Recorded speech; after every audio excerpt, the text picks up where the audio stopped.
It is an extremely noble topic for our sector and society, a moment of extreme reflection and great change, new technological roots, that which is presented to the country and the world, great challenge, and mainly to our sector.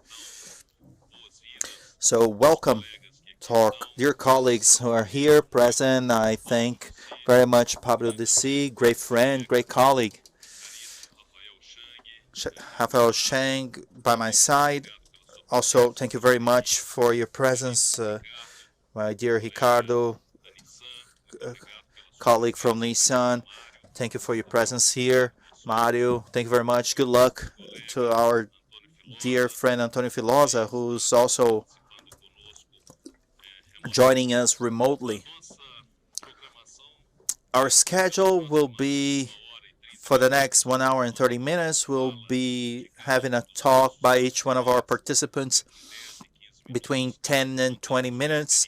Each one of you sharing our experiences, covering a little bit of the challenges and their thoughts on our sector of biofuel and future mobility, each one with their own experience and challenges. So I'll start by passing the word to Pablo DC. Thank you very much, Pablo. Boa tarde a todo mundo. Obrigado, Marcio. Prazer. Você, grandíssimo amigo, e para os colegas do painel. It is a pleasure to be here with the colleagues from the panel. It's a pleasure to be here. You know that this will be my last month. I will be covering the United States and Mexico agendas as well as Canada, starting in September at Volkswagen. And it is a farewell. See you soon. It's been quite emotional. Let me talk a little bit about biofuels, and besides talking about cars, I would also like to talk about the Brazil project. When I have visited more than 15 plants for ethanol, and every day I get marveled at Brazil's potential in terms of food safety and safety for clean energy. And at the end of the day, that's what matters in a car production line the most. And a more macro view, when you visit a plant, basically they have three products: sugar, ethanol, and pulp. Sugar, ethanol. I didn't know, but 50% of ethanol comes to our industry, auto industry, 95%. There are residues that are thrown away, and nowadays this is the present to produce bioelectricity, meaning plants will use their own energy and sell up to 50-70% of their excess energy. So we have clean production of CO2, we have biomethane. For example, Canada, which is part of the Volkswagen group, already has trucks biomethane that have eliminated 50% of the biodiesel.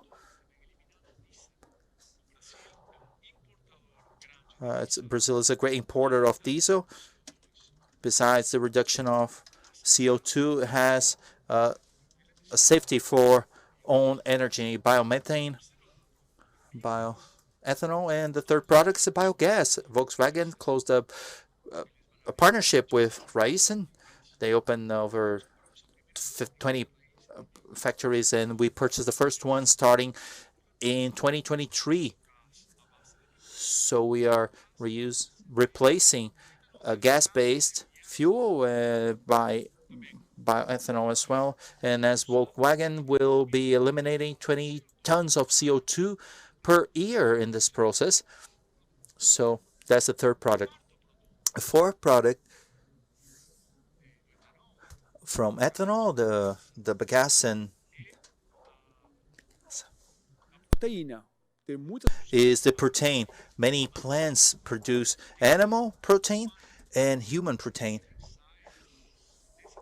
That also comes out of this product.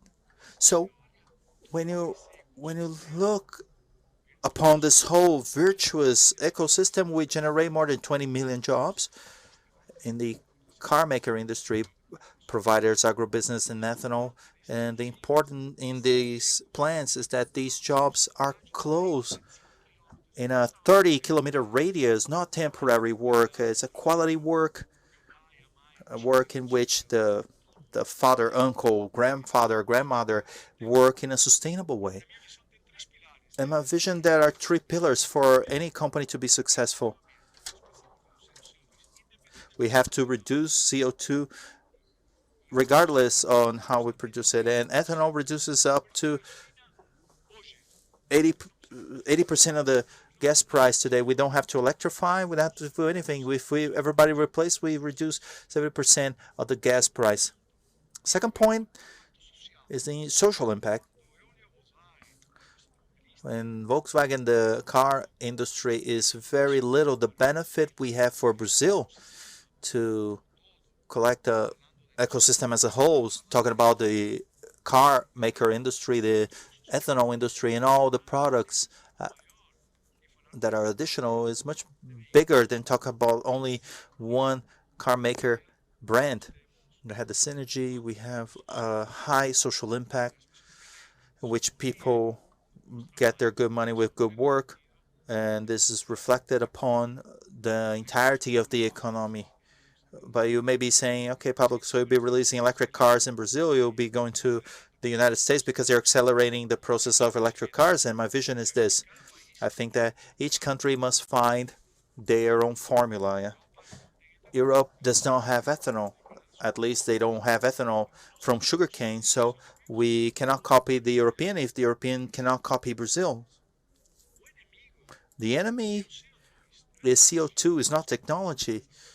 We be using electric cars and cars hybrid car and flex cars, and we may not only choose only one technology. We must attack CO2, and who will define which cars will be used are the consumers. Maybe like financing, price, the identity with the brand. But the important thing is to think about this transition and how Brazil will be positioned.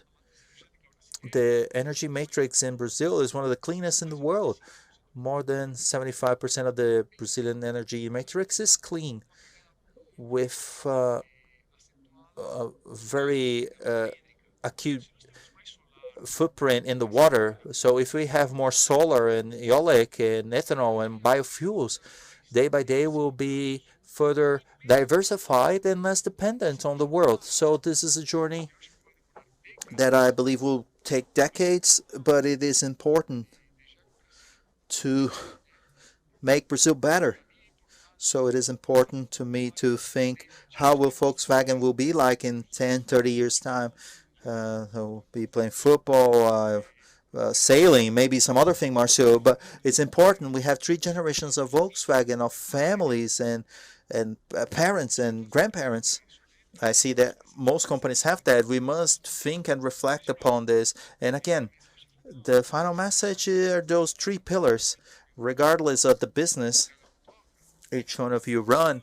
If we don't take into account of the environment, social aspect, and economy, I think the system will fall. And as a sustainable economy, we must have all these routes: electric route, hybrid, and flex route. We'll keep on investing. We have a research and development center for fuels. We're the first company to ever have that, and we'll continue on investing the possibility of have a fuel cell on ethanol based that can be fueled in all cars around the world. So that's my cue. Okay, thank you. Thank you, Pablo. Rafael, the floor is yours. First, I would like to thank the invitation to participate on this panel with such great friends. Many of the things I will talk about are just like what Paulo said. We might be competitors on the commercial side, but on the bigger part, we are thinking about society and how to make Brazil a better place for all Brazilians. And just to contextualize a bit, first words of Marcio, about the process of transportation that the industry is living, we might say that this is the biggest transformation in 100 years. And this is the case. Connected, autonomous, shared cars, and electrified cars. Case. I agree with Pablo. We have to think about purpose because the enemy is carbon. Many times we are behind in technology, and the tool to reach this decarbonization process will create a better world for all of us. And in Toyota, we have two words for that. First is that it must be practical and sustainable. I agree with Pablo that we are going to have many technological routes. In Toyota, we're going to have hybrid cars. In Brazil, we have hybrid flex cars. We have electric cars and hydrogen cars. And that will depend a lot on each region to get a solution that is more sustainable, with variables that depend on infrastructure, the energy matrix. We have a clean energy mix, and then technology as well. And we need to understand that this decarbonization is focused on the vehicles, but considers the entire life cycle. Energy generation, how we produce our cars and our plants, and the plants of our suppliers as well. Technologies, how we do with our vehicles until the finishing cycle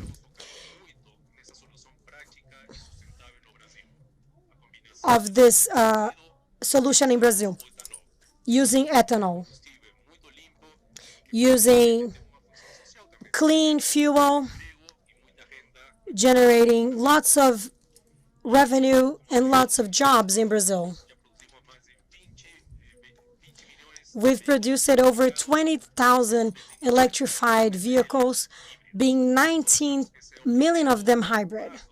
And we think that the first step on this transition is decarbonization of our industry. But in that process, we have many players. Automotive industry, our suppliers, the energy sector, public sector. And our chat today is super important because together we can visualize this future that we want and how we are going to work on policies that will show previsibility on the industry. We need to see how we are going to be in the next 10 years. And I think agribusiness is the same. We have to be predictable to allocate our investments. Also, the harmonization of policies. We have 2030 route, we have RenovaVio, and many policies that we have to use to reach that purpose of neutralizing carbon emissions. That is what I would add in name of Toyota, and I would like to congratulate Pablo because of his nomination in the U.S. Thank you. Gostaria de chamar, por favor, Antônio Filosa, que está virtualmente conosco. Opa, obrigado, Márcio. Obrigado pelo convite. Thank you, Marcio, for the invitation. It's great to be with our friends and to say congrats to Pablo, our competitor.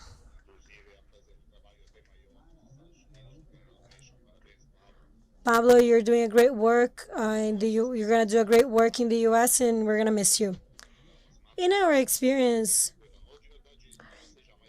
ethanol might be the oldest one in the industry.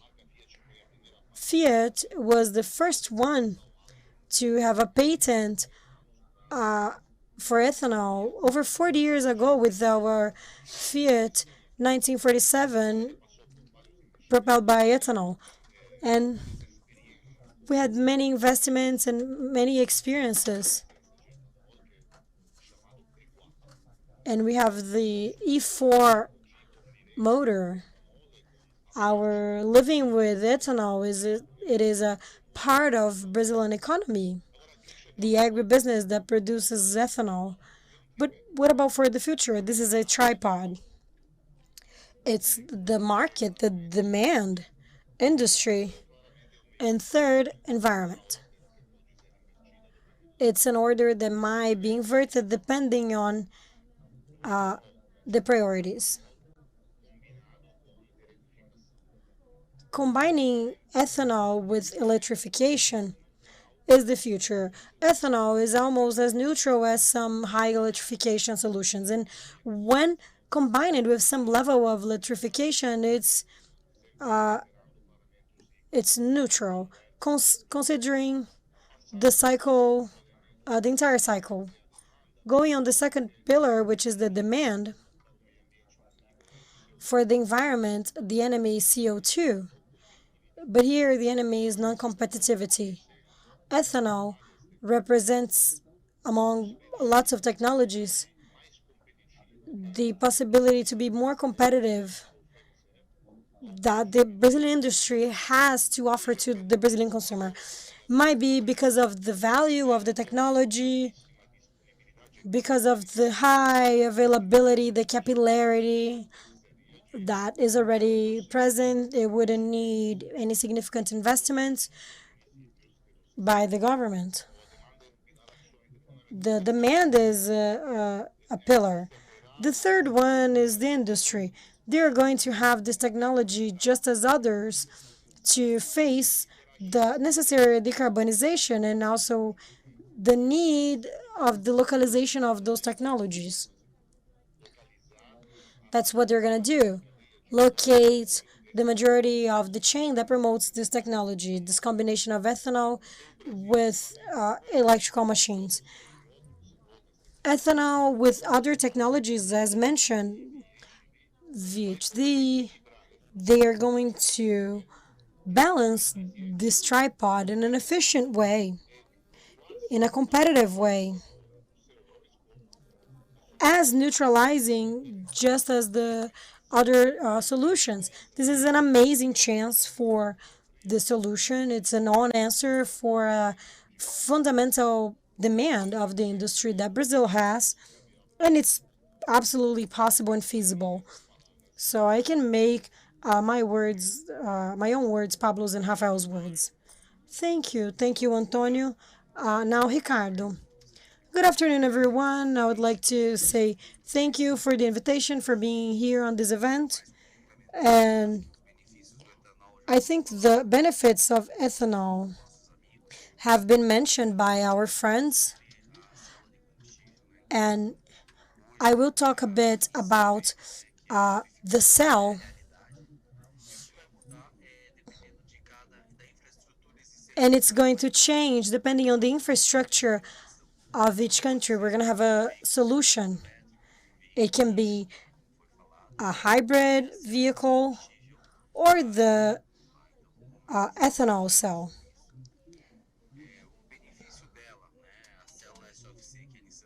The benefits that we are talking, it's not using just ethanol, it's using biogas and natural gas as well.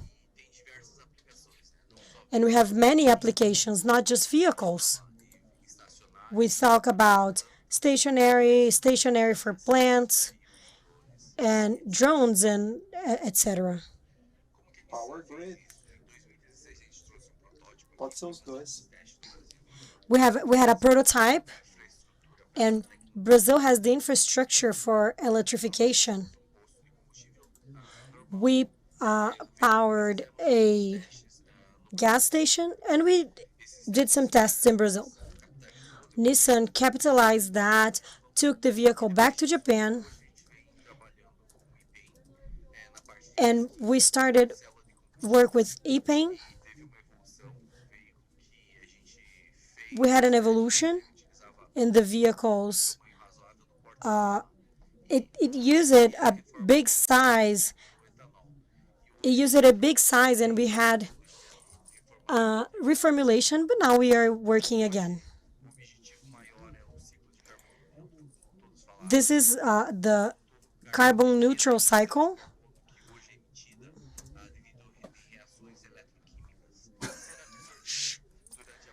And this will be absorbed.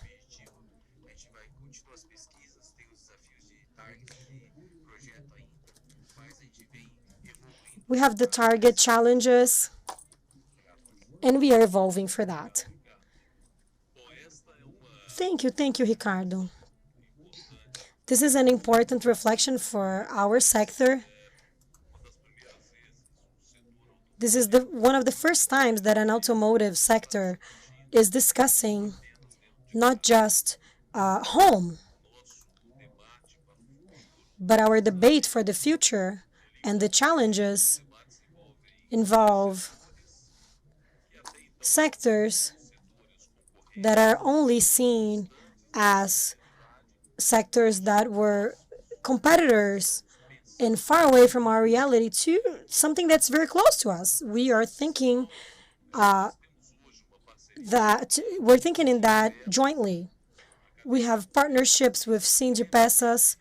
The chain is extremely relevant in this process in reinventing our future without creating problems that are bigger than the ones we are facing currently. Sindipesas is a great partner of our industry. The universities have had a fundamental role in what will be the best solution for our country in terms of mobility and, of course, in terms of decarbonization, which is the main and common objective. Here with us, we have Marcio, not directly from the automotive sector, but he might have been deeper in our sector than car manufacturers. He's been working a lot with energy, with ethanol. He's a partner of our industry. Just like we have alternatives that are being explored with a lot of harmony. The challenge is to combine electrification, which is a reality, and nobody is against it. Don't think we're against it. This is key for the country. It's fundamental as a technology. And we have ethanol that came to wet up, and it's key to decarbonization and for the competitiveness of the sector. So, Mario, the floor is yours. You have 15 minutes. Agradecer ao GAF, à organização do GAF, por ter conseguido. First of all, thank you, GAFI, for gathering on this panel relevant names for the sector and people who have defended ethanol as an option for Brazil in our route of decarbonization. I want to congratulate a lot of you that are here watching us here and online. You have helped us in our challenge, which is showing to Brazil that in Brazil we have an excellent opinion, a scalable opinion, a scalable option that can be used for other countries. Marcio, you are now in Anfavea. I wish you all success. Pablo, success in your challenge. We're going to miss you. I want to talk representing all of our colleagues. You were always ready to help us, and you have helped to change this perception. Guys, it's important what's happening here today.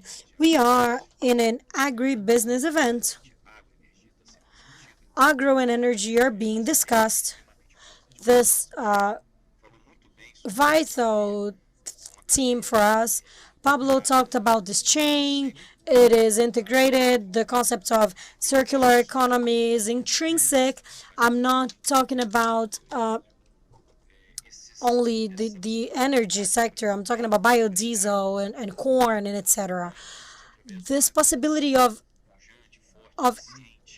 putting together the sectors through agribusiness, through a thriving agribusiness, puts us in a very privileged position comparing to the rest of the world. But we are talking about bioenergy. In bioenergy, sometimes, as I discussed, I was a moderator on a panel yesterday, and the ones leading the narrative are not in this country. They might be where your makes are, the ones that you're representing.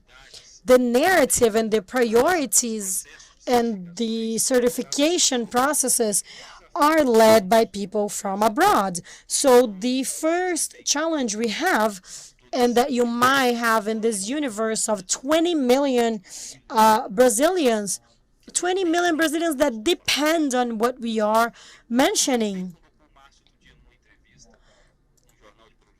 As we have put, we are talking about the non-industrialization of Brazil in this segment. Without this vehicle, why am I going to produce ethanol? 90% of our ethanol goes to the automotive market. We are together on this objective because the decision role is not just on the private sector, it's the government. And as Rafael said, we need harmonized policies. We need to put policies together. We have the Roots 2030, we have the Future Fuel, we have Renova Bio, and we are discussing today about previsibility. This is being discussed after we've been surprised with a modification of a modification from a Renova Bio rule. But the point is, we have the possibility to get from the private sector together with the government to trace a common goal from this union that we are doing. It's easy to talk about ethanol. I've been on this sector for over 20 years. Entrei no setor o dia que Pablo, a Volkswagen lançou o primeiro carro flex no Brasil. I owned one of the first flex cars in Brazil in March of 2003. There was a huge modification for the Brazilians. From that moment, they had the choice. And after that, we had the role of the government and the private sector of ethanol. We started believing in ethanol again. We started producing. Governments understood that this investment could add value, could add a generation of jobs and revenue. And we could see a lot of states promoting investments, growth. We saw in the Midwest and the corn production. We solved the problem at Mato Grosso. That was a problem. And from the production of ethanol, we have now almost 15% of the national offer. And that came from tax policies, incentive policies, and now we have a segment that is strong and is located in 19 states in Brazil. But of course, we must look towards the future. So we have the vehicle, we have the fuel, which today is an option of choice for the consumer. In the future, it may also be an option of choice, but they may be able to include this important optional concept, which is the insertion of carbon. We know that our income share is rather low. We cannot demand from a person with low income to buy fuel because it's environmentally interesting. They will fill up the tank because it's cheap. There's an important point we must understand. We're going through a delicate moment of energy insecurity and also food. Brazil has fantastic solutions for the process, but there's an important trait here. Fuel in Brazil have always been taxed with high tributary taxes, and when it is added to the current crisis around the world, we see what is happening, more expensive prices for fuel, and this is process as well put. I think Pablo put it, the consumer will make the choice. They start thinking of alternatives for expensive fuel, but there comes the answer from the public power. Let's reduce power. So in the past month, we had the biggest transformation in the past months in the tributary taxes. This is important. Not us, but the National Congress has placed ethanol in the chapter of environment in the Article 225, where they are saying, look, that biofuel product must have different taxation over its fossil competitor, but the fossil competitor, due to deliberation for the Congress, will have different taxation. So we're solving a problem, which is the fuel cost through reduction of tax. This is important because it's a connection between two things: the automobile, the fuel, the ease to purchase the vehicle, and all that composes this choice by the consumer. From the producer standpoint, all we have far from the consumer, and I think everyone in the audience may agree with me, we understand and are used to understand very little of this choice.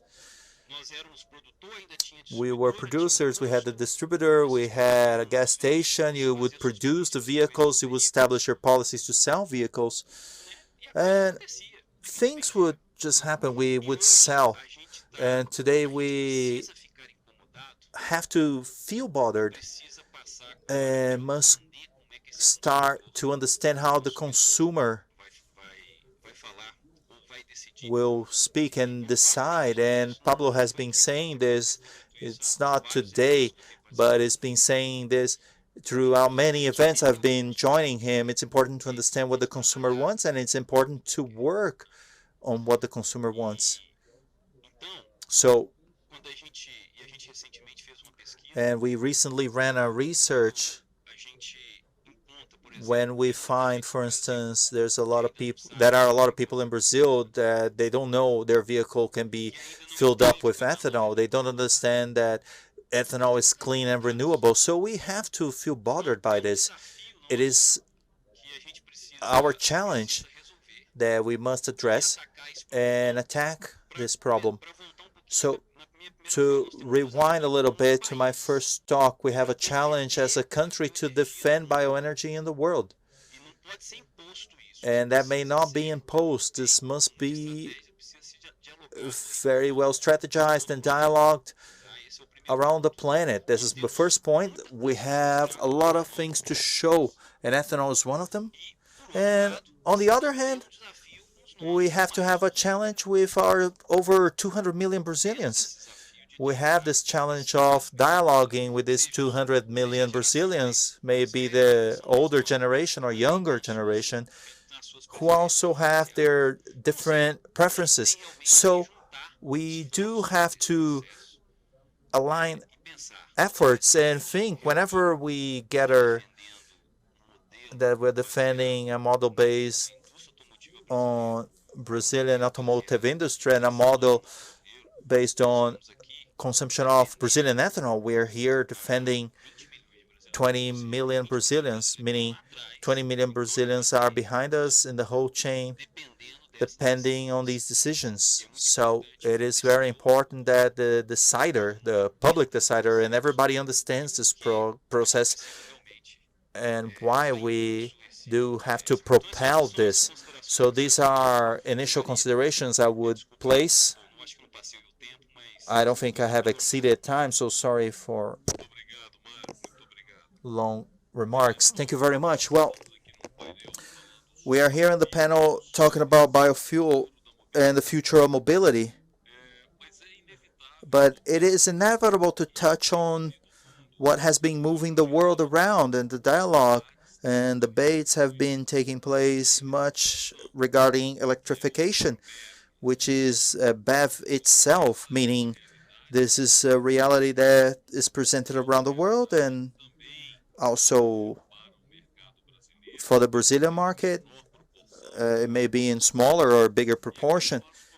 And I have a question, not a question, but I pass the word on to Rafael Chang, and we did not agree with any of the speakers, but just as provocation, and if anybody would like to comment on top of these collocations, please feel free. So the matter is electrification. Will it overlap other technological solutions? How do you see that? Short, mid, long term?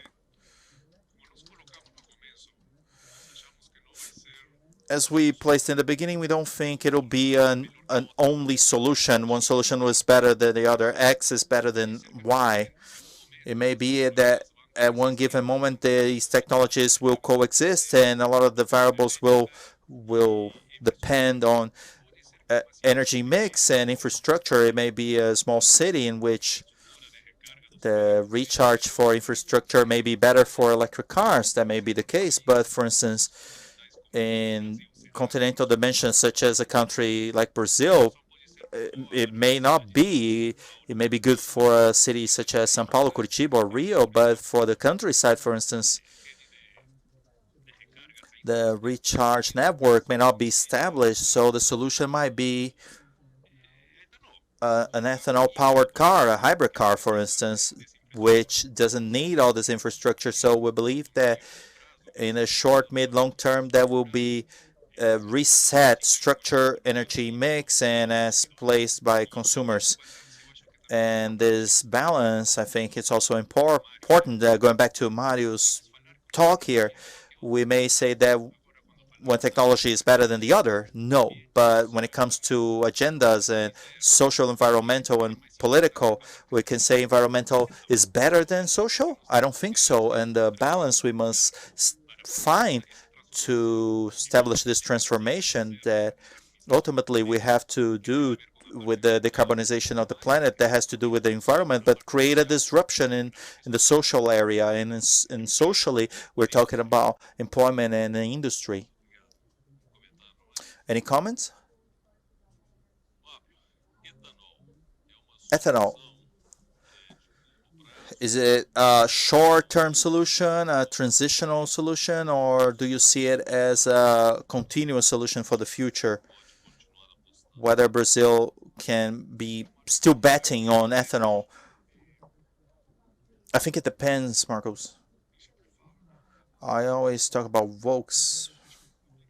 I think it is applied to all companies.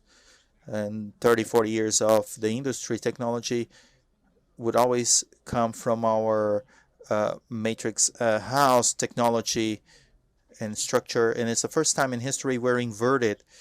If we don't invent our own future, Europeans, Americans, Chinese, they will not invent things for Brazil. So we have here an unique engineering in Brazil. We're not talking about any other country. We have this engineering that may design from a screw to the final car. There are generations of excellent engineers, generations of them.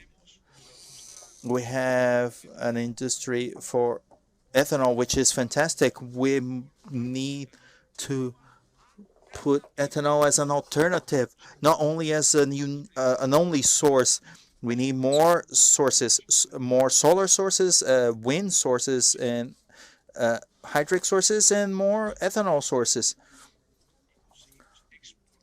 If we manage to export technology from Brazil to worldwide, imagine the potential, the geopolitical potential for Brazil.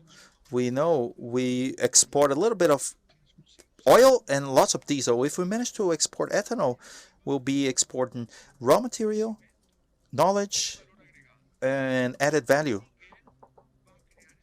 No one else will be creating this technology for us. And in the car making industry, you have all the knowledge to conduct that ourselves. We at Volks, we established more than 26 partnerships with Unicamp, USP, and so on, with many resources to tackle solutions here in Brazil to be able to be exported to the world. Because if we create a solution for Brazil only, this thing will not work. We must scale it up. If everybody is to have an electric car, so for us to have a geopolitical future and social and economic, but again, this is only up to us, nobody else. Thank you. É, Tony Filosa, today there is great concern. We've been debating that in the sector, the matter of industrialization, the risk we're going through. Brazil is going through at the moment to get into deindustrialization. Before you are a CEO, you are a buying man, and you know the reality of the suppliers and the supply chain very closely by performing actively in this process. In your opinion, do we have today risks and opportunities? Could you elaborate on these processes and challenges involving supply chains related to new technologies, please? Very good. I think that, paraphrasing Flavio, yeah, it's up to us, but I see that more than a unique opportunity for present and future than a risk that, if real, but it's the best opportunity we have for the future. Stellantis, besides having very good local technology, we have lots of engineers. They managed to have a whole industrialization of cars from sketch of design to get parts fitted into cars in production. They have a great level of location, more than 95% of over 6 of the plants we managed around the continent. So thinking of a future in which ethanol is one of the technological answers that even at present may be agreed to use many solutions of electrification, and who knows, this opens a wide range of locations. Once again, up with the sector, there is a chain of value related to traditional values that must be engaged within this process. A possibility, just the same way as Stellantis will be doing, to locate flex fuel engines to electric engines with different levels of electrification, as I imagine to be an enormous probability for opportunities to bring forth new businesses, more qualification of work, and more territorial development. So in the logic of what is to come, I think Dr. Rafael said a revolution as never seen before in the past six years of industry. Brazil has one more opportunity, which is ethanol, to transform with the government that into a unique opportunity of further localization, of a new wave of localization, with much more optimism related to opportunity than pessimism connected to risk, which is what is to come for Brazil. Thank you very much. Regarding this matter of reindustrialization and deindustrialization, just some compliment, if I may, not necessarily compliment, but this concern is a concern that we usually talk regarding the future, but it is happening now. The matter of industrialization in the country and the risk and opportunities we have must be decided now. We don't have time to wait. A design for the future or bet on technologies for the future. We must work on this right now. Uh, a partner joint work with supply chain universities, sucro energy sector, not only them themselves, but each one in their own specialty and technologies and special. But the matter of industrialization occurs as an opportunity and maybe as a great gap in which the main countries go through or have been going through along the years. So a country to industrialize itself have to dare. We have to dare regarding the process of industrialization. We have to defend the 1,200,000 jobs the sector, automotive sector, generates around the country. We are responsible for a whole chain. The very supply chain and auto parts alone, we're talking about 500 companies. We're talking about 98,000 companies that compose the ecosystem of auto car making. So the matter of industrialization, if we leave this debate for the next year or 2 years, we'll be losing not only time, we'll be losing time that we won't be able to get back. If the sector does not face this dilemma as of now, tease to provoke, in fact, what we must have in terms of industrialization, what are our technological feasible routes for competitivity in the automotive sector, will be losing the great opportunity, as has been said by the doctor. It's not a matter of time. This is the opportunity. The future is up to us, and present depends on us. We are doing investments, and the automakers themselves announced an investment of 150 billion reais together with the auto part makers, and these investments may increase, they may decrease, or they may be postponed throughout time, and we have the option to work with this reality now.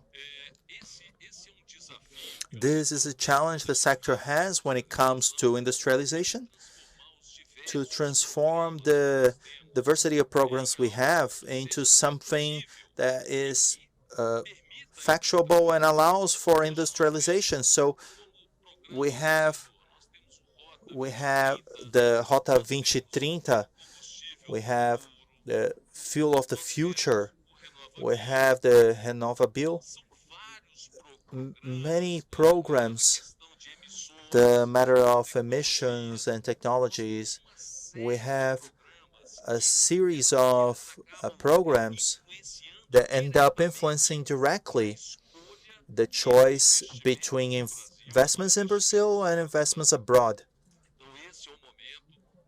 This is the time for us to work on these definitions now, face very daringly the status quo. We very a market that used to have 3,800,000 units per year.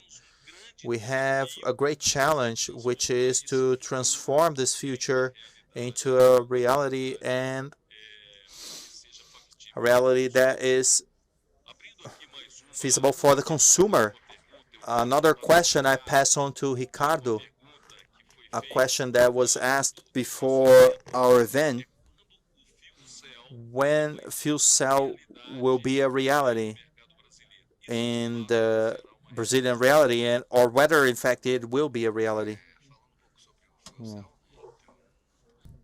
Talking a bit about fuel cell, Nissan has been working on this research part. We still have a few challenges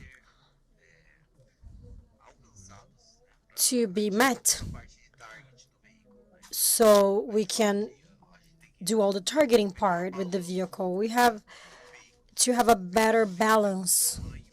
The vehicle must have a size, the cell must have a size, so the vehicle can deliver the customer the same use as a conventional vehicle today. We need to have a balance from the size of the battery, the fuel cell, and those tests that must be done. We work in core technology regarding development of the cell, and we will be implementing on a vehicle on the next few years.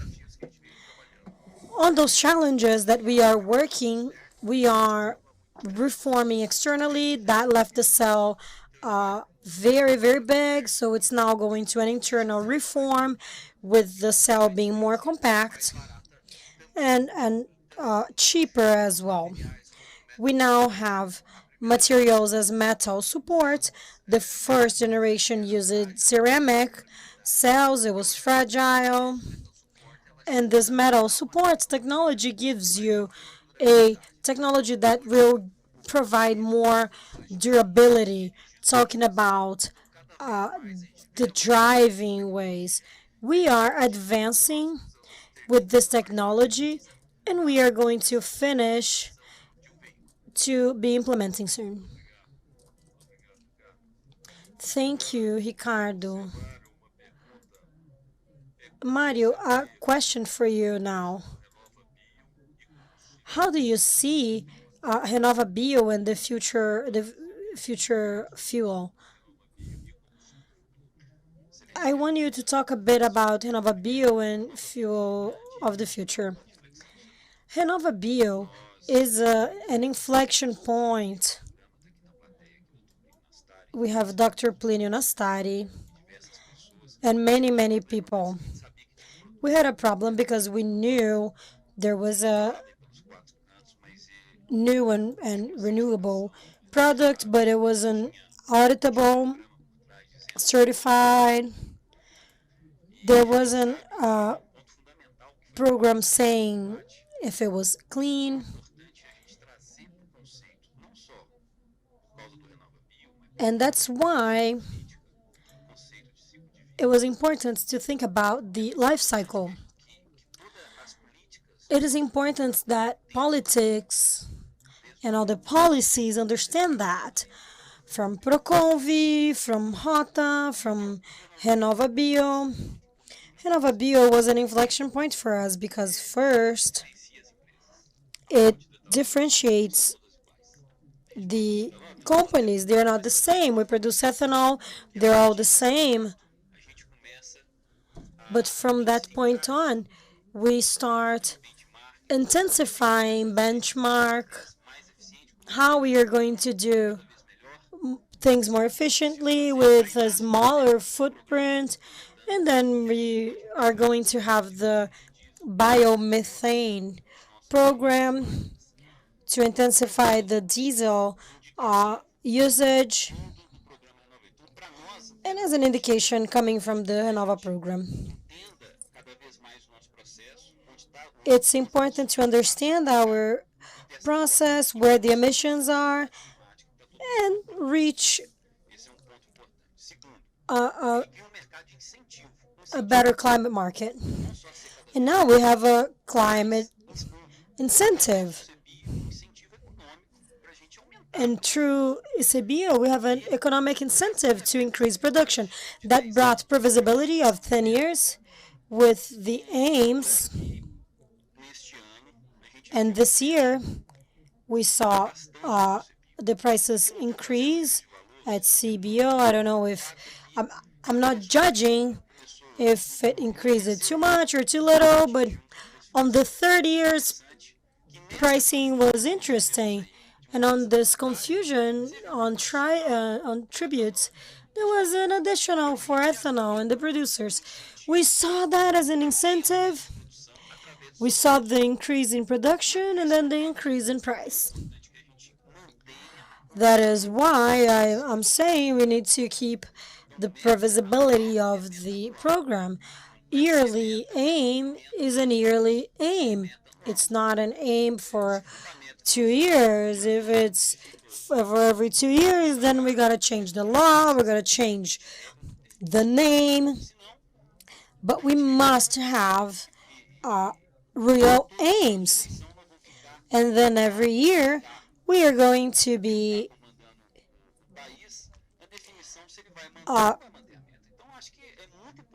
hostage of the person who is in front of the country to see if they're gonna do keep the aims or not keep the aims.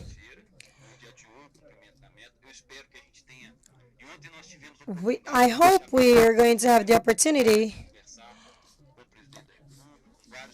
to discuss that. We've talked to the president, to many ministers. We externalized our arguments, and we hope that Anfavea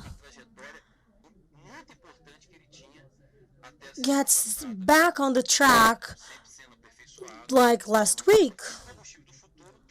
Future fuel shows all possibilities. We're talking about ethanol here, but this biofuel world is very broad. We have aviation fuel, biodiesel, we have hydrogen, we have ethanol as a source of hydrogen, showing the concept of Professor Gonçalo. We have this integration, and that's very important. And it's important for us to have those policies in a predictable way. Because in the past 3 years, you've mentioned the revolution, the biggest revolution of the last 100 years. The sector is undergoing a huge transformation, and this transformation is important, and it's important because of this previsibility. Well, thank you. We are going towards the end. I would like to open a couple minutes for the closing, starting from Antonio, Pablo de C, Rafael, Chang, Ricardo, and Mario, as you wish. I want to talk a bit about purpose. We all have different management. We talk about policies and cars and ethanol, but those things happen because people are behind those processes. I cannot forget to mention people that are not talking about ethanol for the last couple of years. Plinio talks about it for over 30 years, where nobody even thought about the future of ethanol. Plinio is a champion. He is a great person. I would like to show my recognition, as he's a catalyzer in Brazil, India, Indonesia. He is an amazing person. Pedro, with his expertise. But the thing is, people need to be exposed. Nobody's going to change public policies. And of a bio,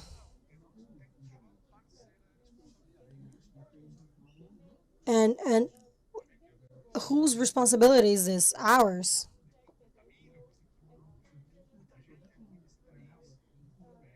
We have a lot of people here, Marcio.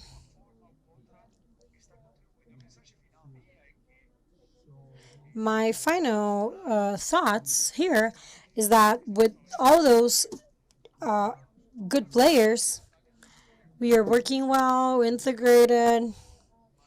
You win some, you lose some, but we have to change policies. And I have this view that we all want a better future with more jobs, more agro.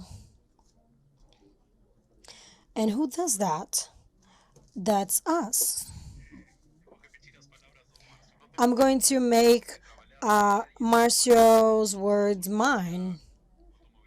We have to work with the automotive industry, the energy sector with our suppliers as well. We need to use this opportunity and invite our audience to use the technological route. Hybrid vehicles, electrical vehicles, plug-in vehicles.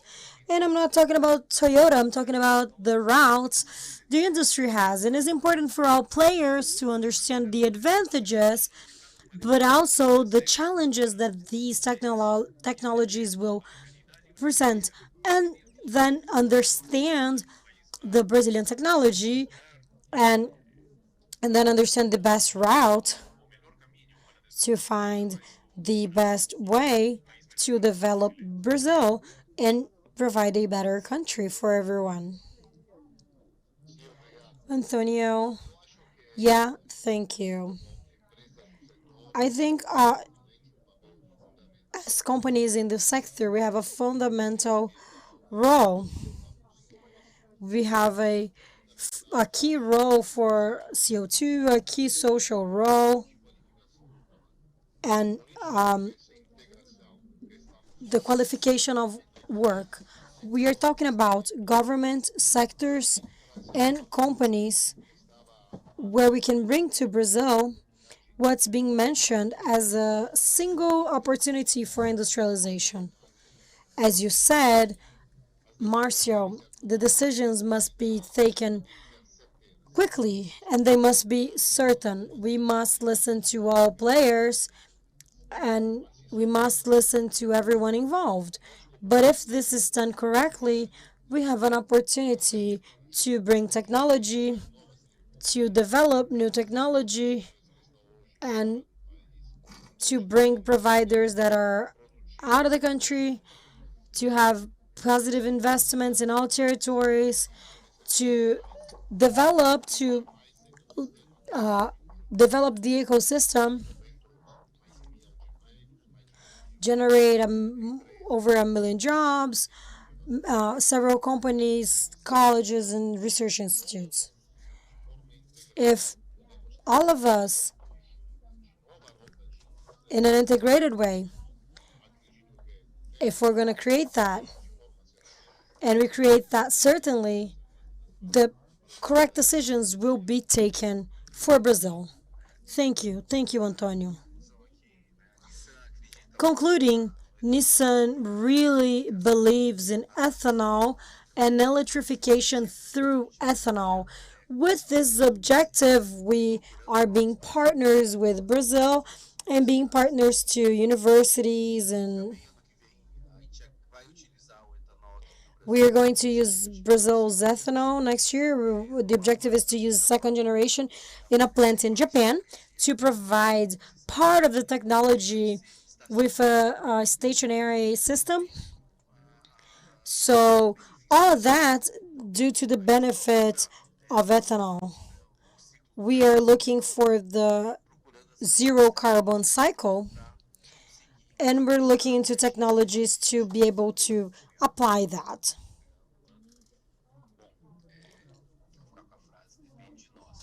It depends on us. It depends on us to work with policies, to change the narrative, to prove to Brazilian people that this solution is the best one for Brazil. It depends on us to show to Brazilians that from that we're going to generate revenue to Brazil. And it depends on us to interact more. The entire automotive chain depends on that. So count on us for whatever you need so we can together build this future of mobility in Brazil. The way it is, and we'll definitely fight for it to be with our ethanol done in Brazil with Brazilian technology. Thank you so much for the invitation, and Congratulations. Congratulations, Gaffy, because you accepted to be here on this table today. Thank you. Thank you very much.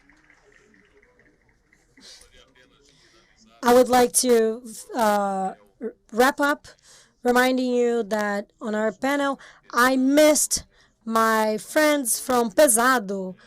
We have a strong debate on biofuels regarding heavy machinery people. So I talk a lot about the relevance about all the technology regarding biofuels for heavyweight. Pablo mentioned about Scania. I had the opportunity to talk to many representatives on the truck sector and how this sector is betting on these alternatives as a solution for decarbonization. Machinery sector working a lot with biofuels for decarbonization.